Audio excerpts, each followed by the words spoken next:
la une de l'actualité, Divo a reçu ce mardi matin le président Alassane Ouattara pour le 3e jour de sa visite d'État. Il a fait le point des investissements réalisés dans la région et des projets annoncés dès 2016, notamment l'adduction en eau potable, le bitumage de la voie Divo-Guitry et la création d'emplois. Arrivé ce mardi à Abidjan du premier vol de pèlerins ivoiriens, des dispositions particulières sont prises pour les recevoir avec notamment des médecins pour assurer l'accueil des blessés de la bousculade qui a endeuillé le pèlerinage faisant plus de 700 morts et 800 blessés. Les violences intercommunautaires ont fait une vingtaine de morts depuis ce week-end en Centrafrique. Des manifestants ont même tenté de prendre d'assaut le palais présidentiel. Ils réclament le départ du gouvernement de transition, le retrait des forces françaises Sangaris et des casques bleus de l'ONU. Bienvenue dans le 13h, bonjour et merci d'être avec nous. 3e jour de la visite d'État dans les régions du Go, du Haut-Sassandra et du Lodjibois. Divo a reçu ce mardi matin le chef de l'État. Il a annoncé des travaux d'adduction en eau potable pour 38 milliards sur 24 mois. 500 millions ont été octroyés aux femmes de la région par le FAFSI, le Fonds d'appui aux femmes de Côte d'Ivoire. Le président a également parlé de création d'emplois pour la jeunesse. Lors de ce meeting de Divo, le chef de l'État a exhorté les populations à faire passer l'intérêt de la nation avant les intérêts particuliers. Il a demandé à chacun de participer à faire de la Côte d'Ivoire une nation forte et enviée de tous. Cette visite d'État est l'occasion pour moi de venir faire un état des lieux, de voir ce qui a été fait, ce qui a été accompli et ce qui reste à faire pour le développement de cette belle région. Notre ambition est de développer le département de Divo et toute la région, toute cette belle région. Et je peux vous dire que nous avons déjà investi plus de 51 milliards de francs CFA dans la région du Lodjibois. Oui, 51 milliards de francs CFA, dont 21 milliards dans le cadre du programme présidentiel d'urgence. D'ailleurs, le président du Conseil et l'adjoint au maire ont égrené tout à l'heure tout ce que nous avons pu faire ces 4 dernières années. Et comme vous le savez, ces investissements ont permis de procéder à l'extension du réseau d'eau potable dans la région, même si cela n'est pas totalement fini, avec notamment la réparation de 400 pompes et la réalisation de 40 forages dans la région. Nous avons également procédé à la construction de 372 salles de classe et de 2 collèges, à la distribution de 521 000 kits scolaires et près de 648 000 manuels et à la fourniture de près de 6 000 tables-bancs dans la région. Nous avons également procédé à la réhabilitation de la maternité, du dispensaire, du laboratoire et du bloc opératoire de l'hôpital général de Guitry, ainsi qu'à l'acquisition d'un groupe électrogène et une ambulance pour le CHR de Divo. J'ai le plaisir de vous annoncer que dès le début de l'année prochaine, nous allons procéder au bitumage de la route Divo-Guitry, côtière. Nous avons en 4 ans réalisé des choses importantes pour notre pays, pour toutes les régions de Côte d'Ivoire. Et cela, c'est grâce à la paix et à la sécurité retrouvée. Et si j'insiste sur le climat de paix, c'est parce que nous voulons que la Côte d'Ivoire continue de progresser, d'aller de l'avant. Et nous voulons éduquer nos jeunes à renoncer à la violence. Et c'est l'une des raisons pour lesquelles nous avons décidé de faire l'école obligatoire de 6 à 16 ans, de réhabiliter les universités, de construire de nouvelles universités et de mettre en place un programme spécifique pour l'emploi des jeunes. Le chef de l'État était hier à Gagnoa. Il a exhorté les populations à dire non à la violence pour une paix globale et une réconciliation vraie en Côte d'Ivoire. Il a rappelé sa détermination à lutter contre l'impunité, cela au profit des victimes et parents de victimes.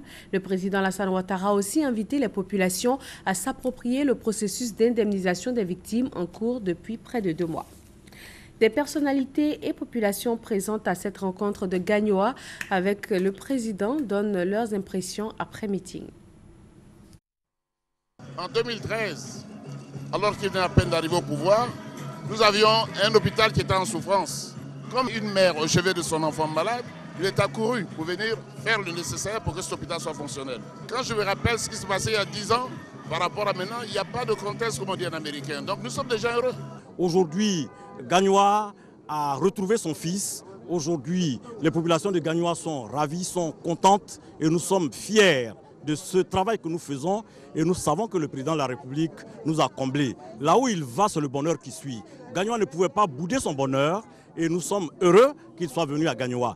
Tous les travaux entrepris vont continuer et Gagnoa va changer, la population va être heureuse. Nous disons, nous jeunes unis pour le développement de la Côte d'Ivoire, nous disons merci au président de la République pour toutes les actions qu'il a menées en faveur de la Côte d'Ivoire. Et la jeunesse de Gagnoa nous charge de lui dire vraiment grand merci et dit qu'ils sont prêts à lui réitérer leur soutien afin qu'au soir du 25 octobre, nous puissions réellement fêter cette joie.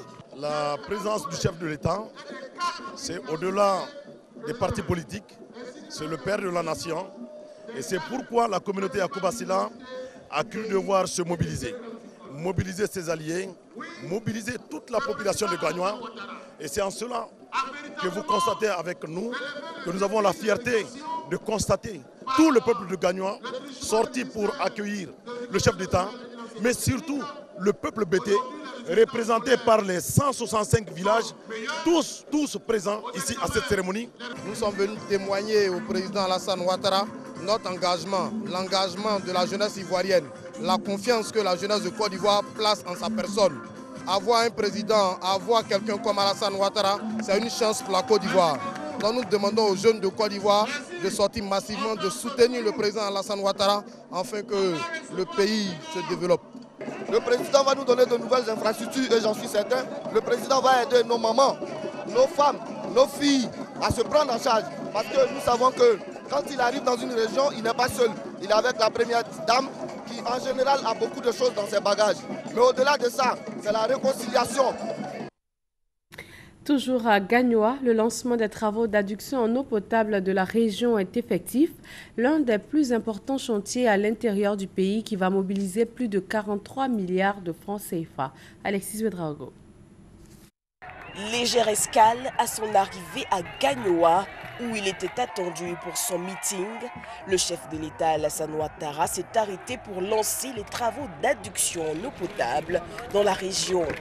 Coût du projet, 43 milliards de francs CFA. Le projet devrait à son terme permettre à plus de 300 000 personnes d'avoir accès à l'eau potable. Il faut essayer d'alimenter ces régions-là à partir des fleuves qui sont les plus proches. Alors on le fait progressivement, c'est des montants extrêmement importants. Et chaque grande région du pays, en fonction du fleuve qui est le plus proche, est alimentée à partir de ce fleuve-là. Les populations peuvent être rassurées, les travaux commencent maintenant, alors les travaux dureront 24 mois. Mais au bout de ces 24 mois, la question de l'eau sera définitivement réglée à Gagnoa. 34 milliards sont financés par le Trésor français, en emprunt, sans taux, 9 milliards par le C2D. L'eau puisée dans le Bandama sera canalisée sur près de 120 km.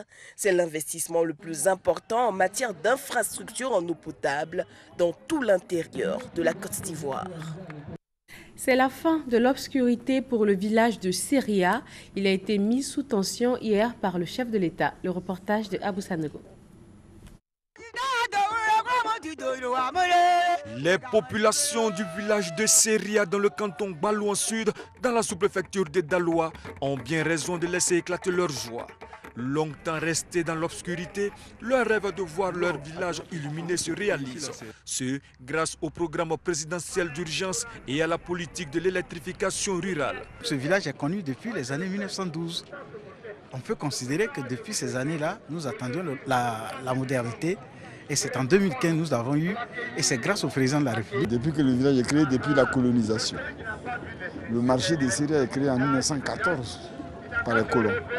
Donc c'est dire que, on peut dire que c'est à cette date que le village a été reconnu par l'État, par l'administration. Donc à cette date, on attendait le courant. Et le président de la République Alassane Ouattara a raccordé au réseau électrique le village de Seria. Instant de joie de communion, mais également de reconnaissance et de gratitude au chef de l'État. Je ne crois même pas que si le président peut venir ici, aujourd'hui là, c'est quand j'ai vu Dieu devant moi. J'ai béni monsieur le président Alassane. Depuis que je suis né, je n'ai jamais vu le courant. Et aujourd'hui, les gens qui ont passé, aujourd'hui, sans ado, qui nous en avaient dans cette autorité, on le salue et on le remercie beaucoup. En plus de Seria, ce sont 4 autres villages du canton Balouan Sud qui sont raccordés au réseau électrique, à savoir Zaragua, Debegui, Bolia et Digba, pour un investissement de 450 millions de francs CFA. Monsieur le Président, c'est un acte fort que vous réalisez cet après-midi.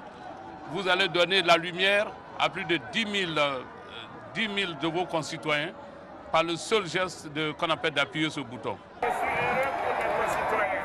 Voilà, 94% de couverture d'électricité. Merci, bravo au gouvernement, bravo au ministre de l'Énergie. Merci à tous. 428 poteaux électriques ont été plantés. 7 km de lignes moyenne tension et 20 km de lignes basse tension ont été tirés. La région de Daloa va connaître un taux de couverture de 94% et un taux d'accès à l'électricité de 98%. Les femmes de Daloa bénéficient de l'appui du FAFSI, le Fonds d'appui aux femmes de Côte d'Ivoire. Dominique Ouattara leur a remis des chèques d'un montant total de 170 millions de nos francs. Franck Quadio. Stade régional de Daloa. Les tribunes pleines et la pelouse colorée. La rencontre du jour a un enjeu particulier pour les populations. La première dame, Dominique Ouattara, est dans la cité pour des dons aux populations, mais surtout aux femmes.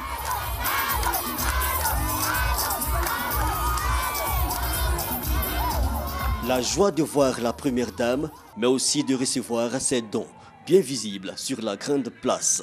Des ambulances, du matériel médical, des congélateurs, la liste est longue, mais la joie peu contenue, voire décuplée, même quand s'invite une très forte pluie.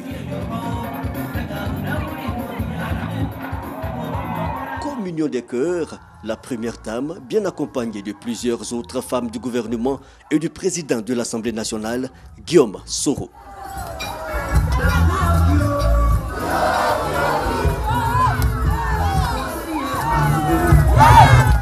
Et la ministre de la Solidarité, de la Famille, de la Femme et de l'Enfant, Anna Désiré Ouloto, de remercier la première dame venue remettre plusieurs chèques dans le cadre du Fonds d'aide aux femmes de Côte d'Ivoire, FAFSI. Nous ne sommes donc pas surprises de ce que vous apportez aux femmes de Côte d'Ivoire, aux femmes du Nord, aux femmes du Sud, aux femmes de l'Est et de l'Ouest, aux femmes du centre de la Côte d'Ivoire. Madame la Première Dame, partout, nous vous avons accompagné et partout, vous avez semé l'amour, la paix, le travail et le développement. Moment attendu donc, la remise symbolique du don aux populations, un total de 170 millions de francs CFA pour le département de Daloa, tout secteur d'activité compris, mais aussi une bonne nouvelle pour les femmes. Je suis venue pour vous faire bénéficier d'un financement complémentaire de 100 millions de francs CFA qui porte le budget du FAFSI pour le département de Daloa à 295 millions de francs CFA. C'est une enveloppe totale de 555 millions de francs CFA qui est mise à la disposition des femmes du district du Haut-Sassandra pour le développement de projets et 5500 femmes vont en bénéficier. Dans toute la Côte d'Ivoire, ce sont plus de 100 000 femmes qui ont pu bénéficier de ce fonds et démarrer ainsi une nouvelle vie. Joie et reconnaissance, les femmes n'ont pas été avares en remerciements. Plusieurs d'entre elles confortées dans leur élan par ces quelques témoignages. Pour la première fois, j'ai reçu un montant de 150 000 que j'ai pris pour travailler et j'ai reçu à payer un congélateur. Une veuve qui porte 9 enfants, il n'y a personne pour la aider. Mais quand Fancy est venue, vraiment, ça fait beaucoup de choses pour moi aujourd'hui. Et jusqu'à présent, je tiens mes enfants. C'est dans la ferveur donc que les femmes ont accueilli le chef de l'État, Alassane Ouattara, venu prêter main forte à son épouse, avec lui, le Premier ministre Daniel Kablan-Duncan.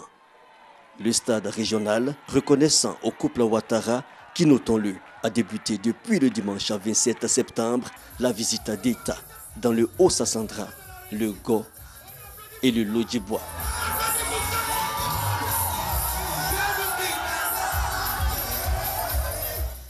Voilà, le chef de l'État était à Divo ce matin et Lakota va l'accueillir cet après-midi où il va animer un meeting. Quelles sont les forces, les faiblesses et les atouts de la Côte d'Ivoire dans sa marche vers l'émergence? L'unité des examens multidimensionnels du Centre de développement de l'OCDE a mené une étude pour répondre à la question. L'unité a remis son rapport de plan stratégique au gouvernement ivoirien. Hamza Diaby. Côte d'Ivoire, pays émergent en 2020, un vœu cher au président Alassane Ouattara. Pour le réaliser, une étude afin d'élaborer un plan stratégique s'imposait et elle a été confiée à l'unité des examens multidimensionnels du Centre de développement de l'OCDE. Après avoir fait le diagnostic de l'économie ivoirienne lors d'une première phase où les forces et les faiblesses ont été identifiées, le gouvernement reçoit ce lundi le rapport de la phase 2 de l'étude. C'est le café et le cacao que nous faisons depuis des dizaines d'années. C'est bon, mais ce n'est pas suffisant pour que la Côte d'Ivoire puisse arriver à l'émergence. Il faut trouver d'autres secteurs. C'est pour ça que le président essaie de pousser dans le domaine des mines, dans le domaine du pétrole et dans d'autres domaines. Mais surtout, ne pas s'arrêter là. Il faut aller plus loin pour que nous ayons de la valeur ajoutée. La valeur ajoutée, ça veut dire qu'il faut que nous transformons une bonne partie de ces matières premières. D'autres points clés ont été également identifiés, notamment la compétitivité de l'économie ivoirienne et la compétence des cadres. Pour le chef de l'unité à la base du rapport, la Côte d'Ivoire est sur la bonne voie. Même si beaucoup reste à faire, le pays peut atteindre l'émergence en 2020. On a trouvé qu'il y a beaucoup des opportunités dans l'agroalimentaire, mais aussi dans l'industrie, le secteur chimique, dans beaucoup des autres secteurs, et mais pour mobiliser tout ça, il faut la Côte d'Ivoire trouver une meilleure manière de travailler ensemble entre les acteurs du public et les acteurs du privé. On peut atteindre l'émergence en 2020 et ça va être une étape pour un jour arriver à la convergence. Après cette présentation de la phase 2 de l'étude, va suivre une troisième phase qui va présenter le tableau de bord des indicateurs pour l'émergence et un chronogramme des actions à mener. L'ambassade ivoirienne en France fait la promotion de la destination Côte d'Ivoire. Des journées portes ouvertes sont initiées avec une exposition photo et des projections de films afin de faire découvrir les richesses touristiques du pays. Mamadou Kouassi.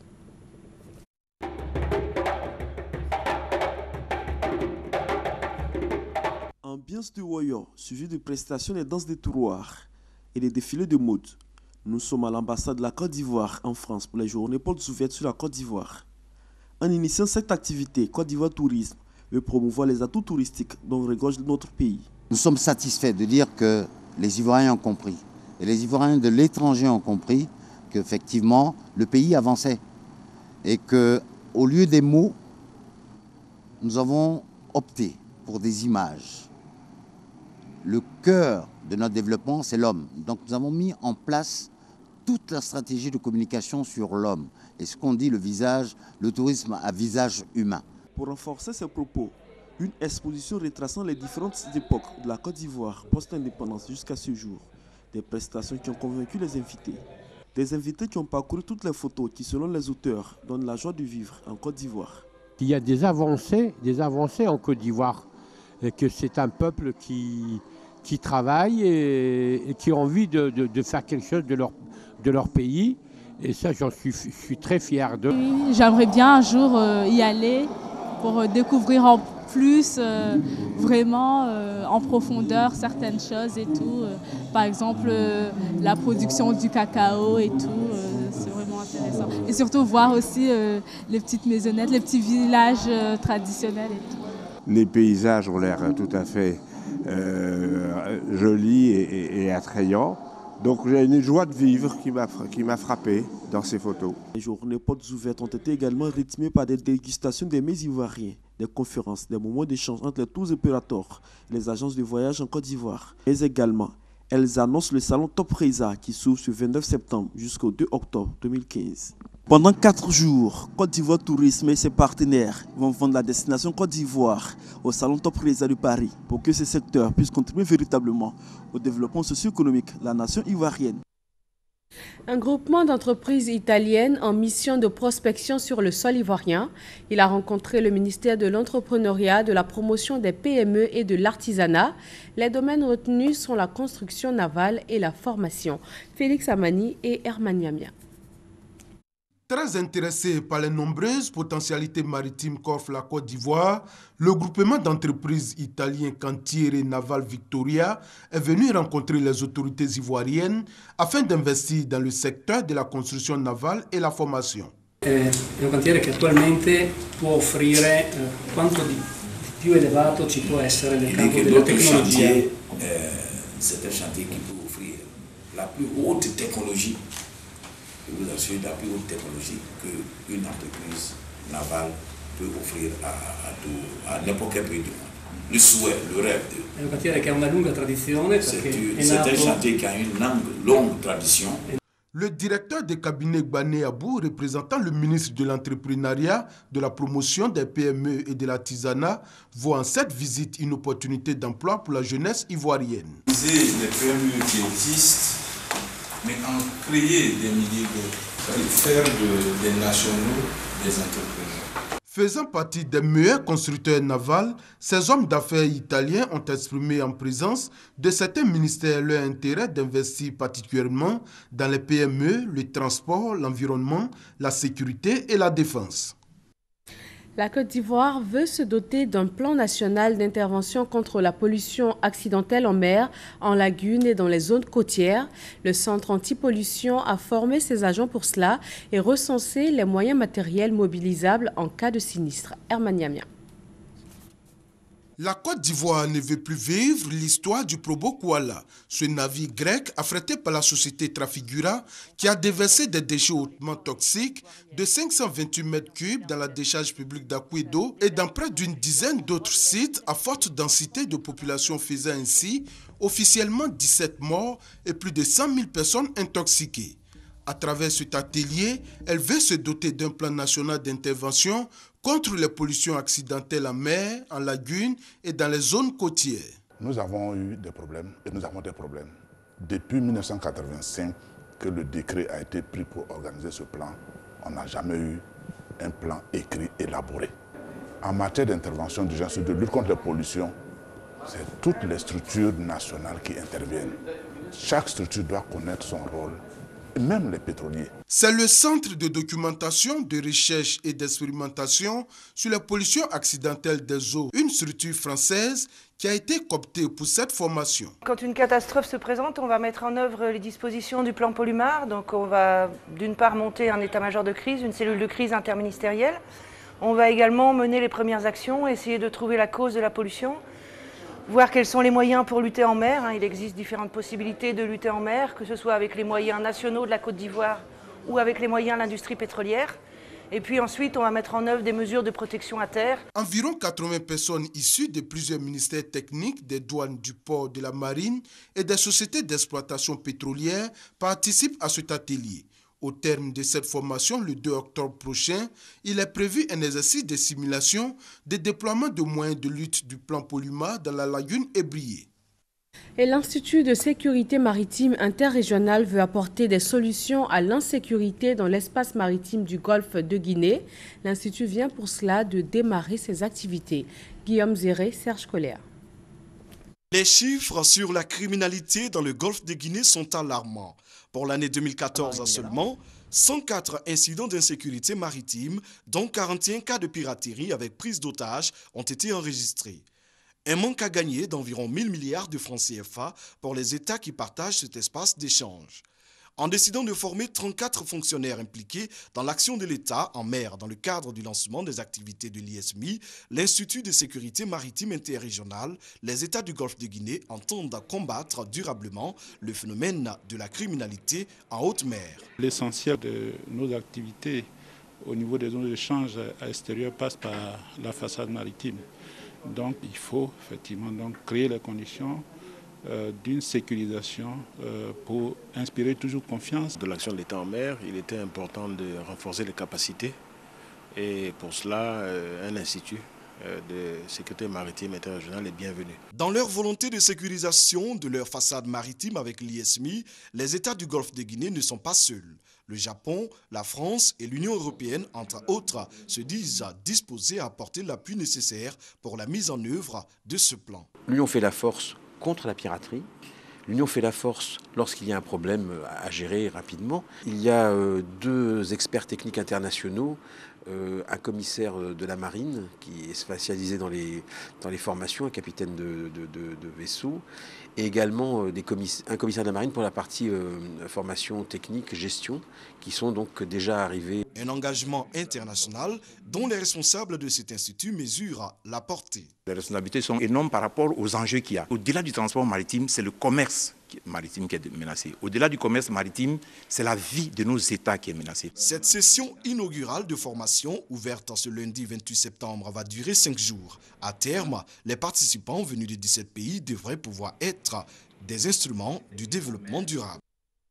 La salle multimédia du lycée professionnel de Jacquesville dans la région des Grands Ponts a été inaugurée. Elle contient 30 ordinateurs connectés chacun à Internet. Hervé Blé, Aboulaye Koné. Après Yamoussoukro, Korogo et Ferkessédougou, c'était au tour du lycée professionnel de Jacquesville de bénéficier des activités de la caravane numérique. L'escale dans la région des Grands Ponts a été mise à profit pour inaugurer la salle multimédia du dit lycée. Elle est pourvue de 30 ordinateurs, tous connectés à Internet haut débit et d'un tableau interactif. Pour les autorités, il s'agit de contribuer à réduire le nombre d'analphabètes de demain.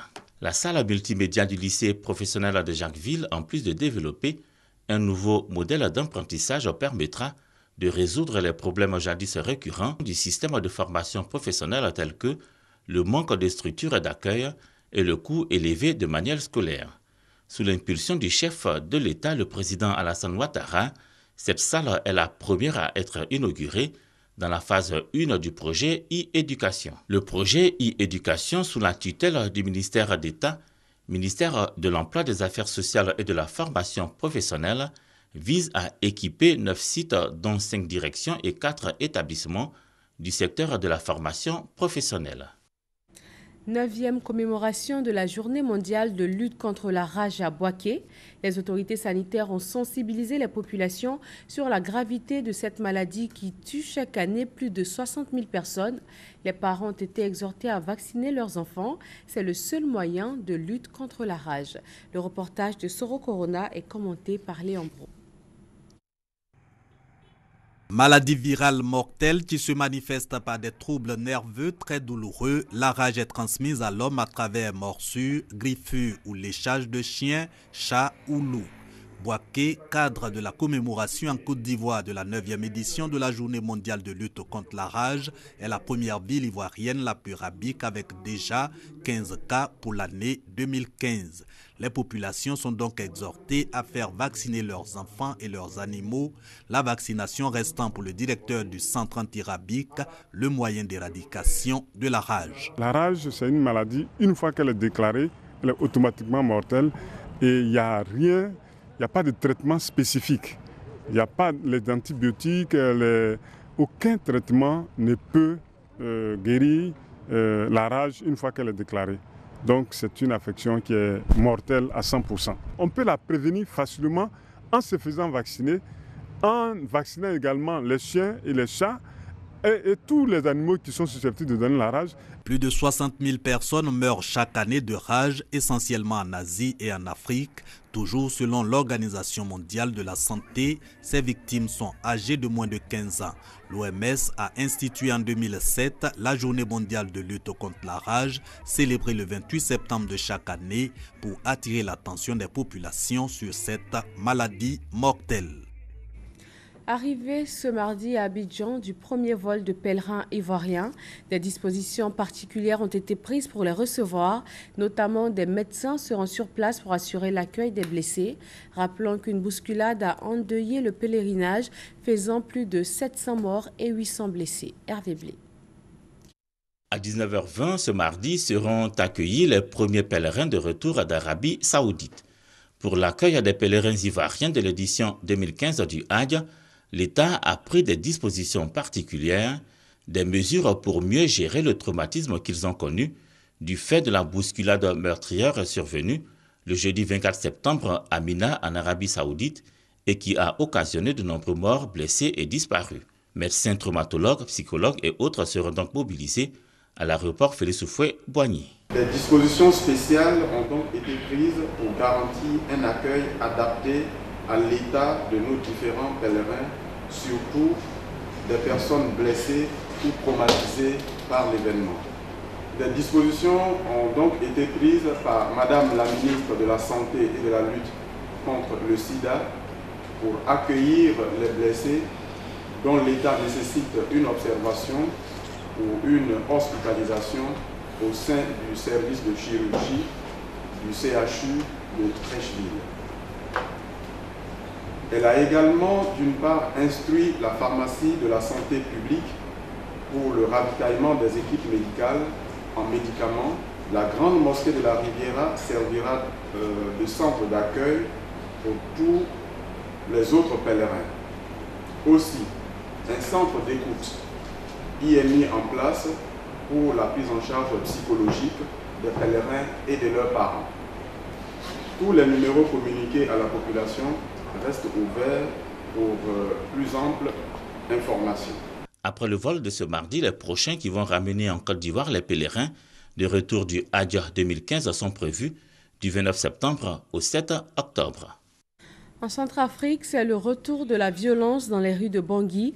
La présidente Catherine Samba-Panza a quitté précipitamment l'Assemblée générale de l'ONU hier lundi pour rentrer dans la capitale sous haute tension. Les violences intercommunautaires ont fait une vingtaine de morts depuis ce week-end. Les manifestants ont même tenté de prendre d'assaut le palais présidentiel. Repoussés par les forces de la MINUSCA, ils réclament le départ du gouvernement de transition, le retrait des forces françaises Sangaris et des casques bleus de l'ONU accusés de tirer sur les manifestants. Merci de nous avoir suivis. Très bon après-midi. Restez avec nous sur RTI1.